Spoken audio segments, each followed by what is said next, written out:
মনীন্দ্র চন্দ্রদেব মহোদয়, ওনার সঙ্গে আমার দীর্ঘদিনের পরিচয়। রাজনীতিতে আসার পর ওনাকেই চিনতাম এখানে আসারাম বাড়িতে, ওনার সাথে আলোচনা হতো। আমাদের মধ্যে আছেন গোপাল বাবু, কিছুদিন আগেই বিয়ের অনুষ্ঠান গেল, ওনার বাড়িতে আসতে পারি নাই।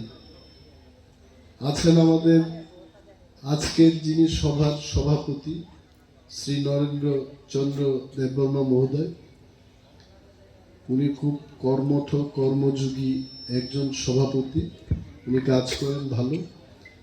আমাদের মহিলা নেত্রীগণ এবং যারা মহিলারা বিশেষভাবে আজকে এখানে এসছেন, আপনাদের ধন্যবাদ জানাই। আপনারা সবাই বাংলা বুঝেন? হাত তুলেন তো, কতজন বাংলা বুঝেন? হাত তুলেন। আমি তো আইলাম আপনাদের জন্য, আপনারা হাত তুলেন। ওকে, বাহ, ধন্যবাদ। মুন্ডা ভাষা অনন্তবাবু কইতে চেষ্টা করছেন, কতজন মুন্ডা বুঝেন? আপনারা হাত তুলেন। ও, তাহলে অনন্তবাবুর আইডিয়া ঠিকই আছে, খুব ভালো। আর কক বরক বুঝে খুব, কতজন আছে কক বরক? একটি সাথে কক বরক সাপ সাপ বুঝে,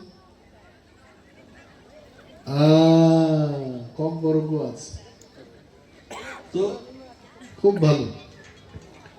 আমি মহিলাদের বনবাজারে যখন একটা প্রোগ্রাম করলাম, আমি আপনাদের কথা দিছিলাম যে 15ই ডিসেম্বরের মধ্যেই আমি একটা শাড়ি বিতরণীর প্রোগ্রাম করব। আজকে এই প্রোগ্রামটা বিশেষভাবে মহিলাদের, এবং আজকে 16 তারিখ, মানে একদিন বাদ। এত প্রোগ্রাম ছিল, আমি 12 তারিখে এই প্রোগ্রামটা করার কথা, কিন্তু 12 তারিখে সরকারের একটা প্রোগ্রাম, এই প্রোগ্রামটা না করলে হয় না, ওই প্রোগ্রামটা আমি করব। না হয় এই প্রোগ্রামটা 12 তারিখে আমি করব। এবং বললাম যে বিশেষভাবে ত্রিপুরা মহিলাদের আমি সুতা এটা বিতরণ করলাম। সোমবার বাজারে আপনারাও গেছেন, নরেন্দ্র বাবুরা ছিলেন তখন। আমার মাথায় আইলো যে যারা রিগনাই পরে না, শাড়ি পরে, এদের তো কিছু দেওয়ার আমাদের উচিত। এই কারণে আমি বললাম করঙ্গি ছড়া, আসারাম বাড়ি এবং বনবাজারের অন্তত 500 জন মহিলাদের আমরা যেন শাড়ি বিতরণ করতে পারি। তো আপনারা আইছেন, আমার খুব ভালো লাগলো। আপনারা বলেন তো কতজন করঙ্গি ছড়া থেকে আইছেন? একটু হাত তুলেন আপনারা। ধন্যবাদ। বনবাজার থেকে কারা আইছেন? একটু হাত তুলেন। বাস।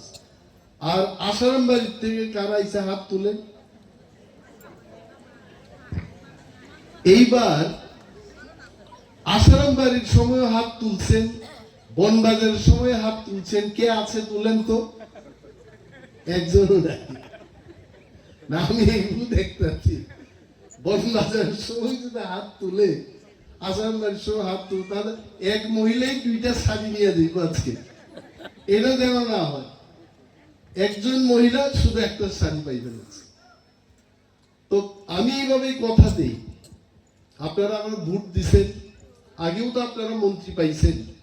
আমি জানি না আগের মন্ত্রীরা আইছেন কিনা, বছরে একবার 2 বছর একবার আইছেন কিনা আমি জানি না, কিন্তু আমি খবর রাখি। আমি কথা দিছিলাম আপনাদের যে আমার ভোট দেন, এই সড়কটা আমি পিচের রাস্তা করাইছি। তো এটা দেখছেন তো আপনারা, এটা হয়েছে এই রাস্তা। এবং আজকে এখানে দাঁড়ায় আবার কই, আমি আমার এই টার্মের মন্ত্রী শেষ হইতে না হইতেই আসারাম বাড়িতে একটা দ্বিতল মার্কেট, বিশাল সুপার মার্কেট আমি করবো এই আসারাম বাড়ি। এরা যাই জানি। তুলাসীগড়ে আমরা শুরু করলাম, চাম্পাহারে শুরু হয়ে যাবে। আপনারা দেখবেন আসারাম বাড়ি সব লিস্ট এই টার্মের মধ্যেই আমি আসারাম বাড়ি পর্যন্ত পৌঁছাইতে পারি। আর একটা টার্ম যদি পাই, তখন কিন্তু বনবাজার পর্যন্ত যাওয়া যায়। এটা আপনারা ঠিক করেন, কারণ মন্ত্রী 1 বছরে 1 দিনে সবটাই পারেন।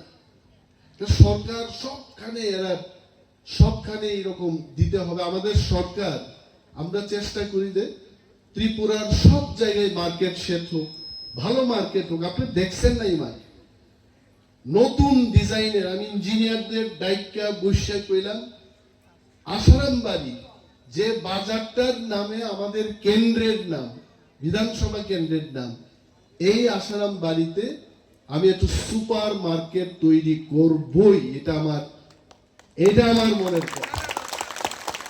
কেউ দাবি করতে দিত না। আপনারা বাইক ঘুমায় থাকেন, আপনাদের দাবির দরকার নেই, এটা আমার দায়িত্ব। সবকিছু আপনারা আসবেন আমার কাছে। যেমন মনীন্দ্র বাবু আমার কাছে একদিন গেলেন একটা বিশেষ ব্যাপার নিয়ে, সঙ্গে সঙ্গে কিন্তু কর্তৃপক্ষের কাছে চিঠি লেখালেখি, দপ্তরের বিভিন্ন অফিসারদের সঙ্গে আলোচনা, এগুলো আমি করি। এবং যারা গ্রামের, বিশেষভাবে আমাদের গ্রামীণ মহিলারা, এক গ্রাম থেকে আর এক গ্রাম যাওয়া, সড়কের ব্যবস্থা ভালো থাকতে হবে।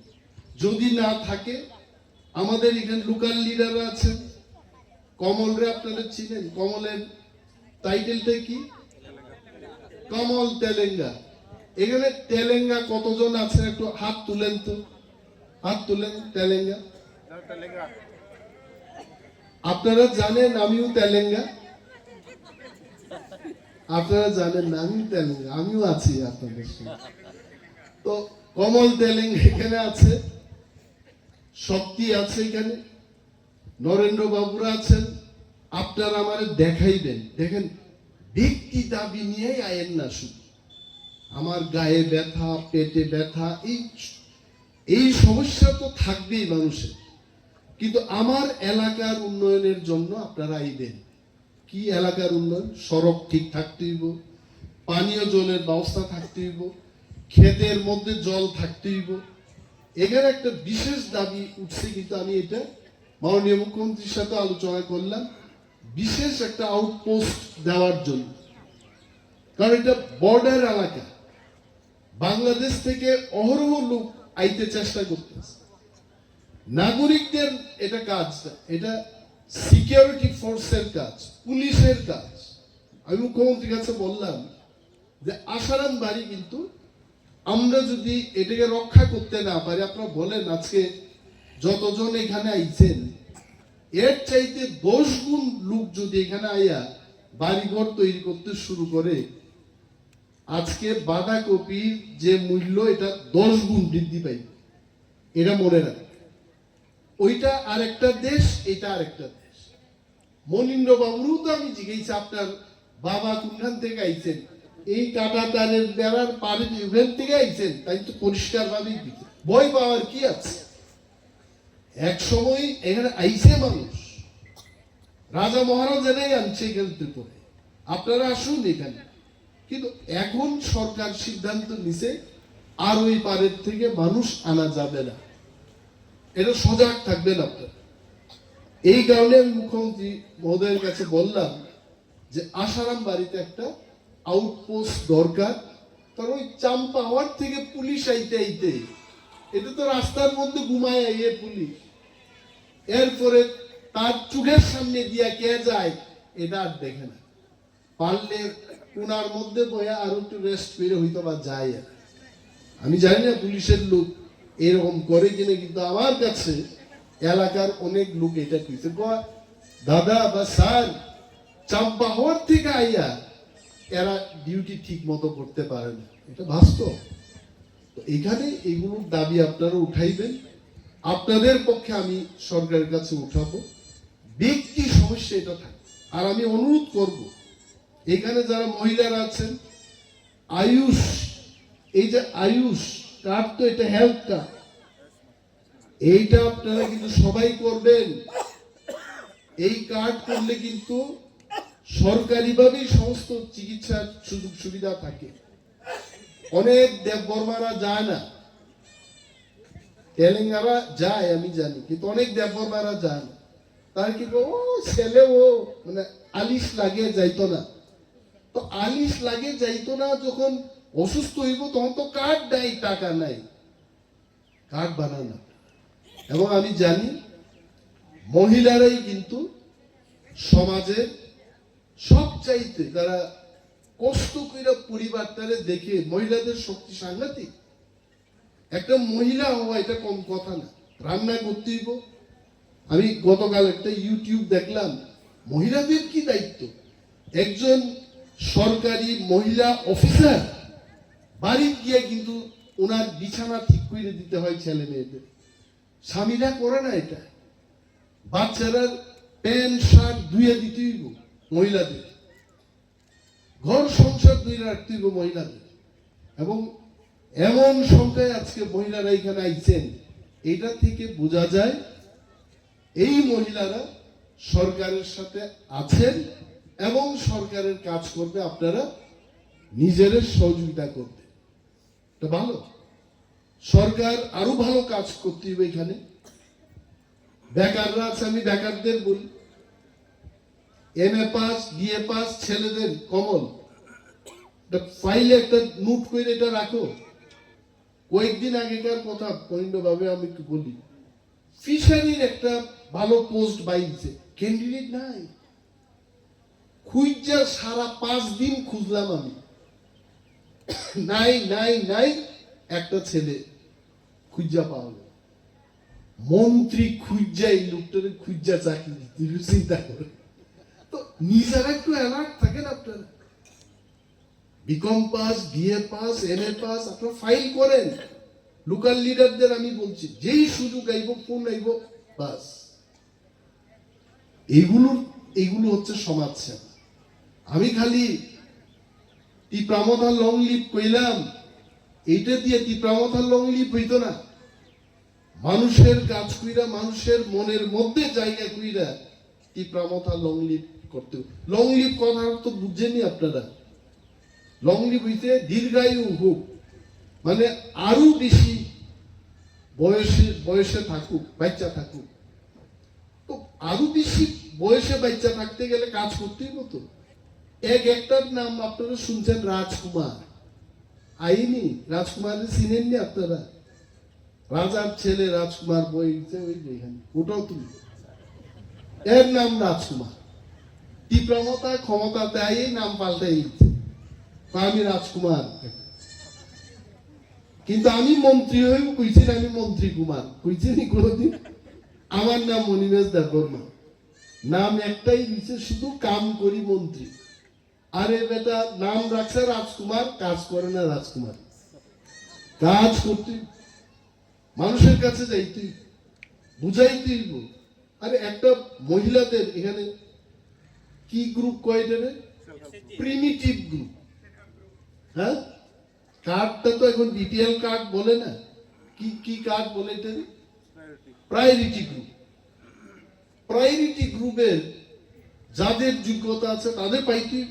এই কারণেই তো সরকার,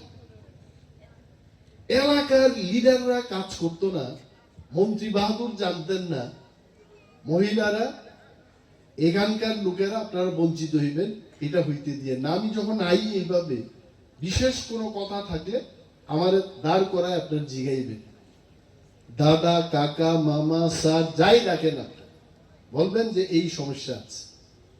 গতবার আমি বনবাজার যখন আসলাম, একজন রিটায়ার্ড টিচার, উনি যেভাবে ব্যাপারগুলো বুঝাইলেন যে জলের ব্যবস্থা করতে হবে, অনেক সময় এই ভদ্রলোকের কথা আমার মনে পড়ে। উনি কিন্তু রাজনেতা না, উনি রিটায়ার্ড শিক্ষক। এবং পরের দিন গিয়ে আমি কইলাম, ঢুকাও এটা শেডিউলের মধ্যে, আগামী অর্থবর্ষে এই কাজ আসারামবাড়ি বনবাজার এলাকায় এটা করতে হবে। এটা হচ্ছে রিপোর্টিং। এই রিপোর্ট আপনারা করেন। আমি জানি মহিলারা কেন তাড়াতাড়ি হাততালি বাজাইতেন, কারণ এটা নিয়ে আপনার বাড়িতে চাইতেন। হ্যাঁ, আপনারা ভাবতেছেন যে তাই কেন বক্তৃতা শেষ করে না, কোন কালারটা জানি আমার পরে, এইটাও তো আর একটা কথা। কারণ বিভিন্ন রঙের শাড়ি, এইতে কোন শাড়িটা আমার, এটাও তো কথা। এমনও তো হইতে পারে একটা টার্গেট করে রাখলাম, এটা দেওয়া হয়েছে আরেক মহিলার, এটা হইব কিন্তু আছে। আর যদি আমি কই যে যার পারেতে নিয়ে যান, বিপদ, এটা কইরেন না আপনি। লাইনের পর লাইন, লাইনের পর লাইন এইভাবে নিবেন। আপনাদের জন্যই আসলাম, একটু দেরি হইল, আর একটা প্রোগ্রাম ছিল এখানে। আমার খুব ভালো লাগে এবং এটা আমার কথা, কি কি কইলাম আপনারা মনে রাখবেন। কাজ আমাদের করতে, অনেক কাজ করার বাকি। আপনাদের সমর্থন আমার দরকার। একসাথে থাকবেন, সমর্থনে থাকবেন, কাজ করবো। আর বিশেষ কিছু বলছি না, এই কয়েকটা কথা বলেই আমি আমার বক্তব্য শেষ করছি। জয় হিন্দ।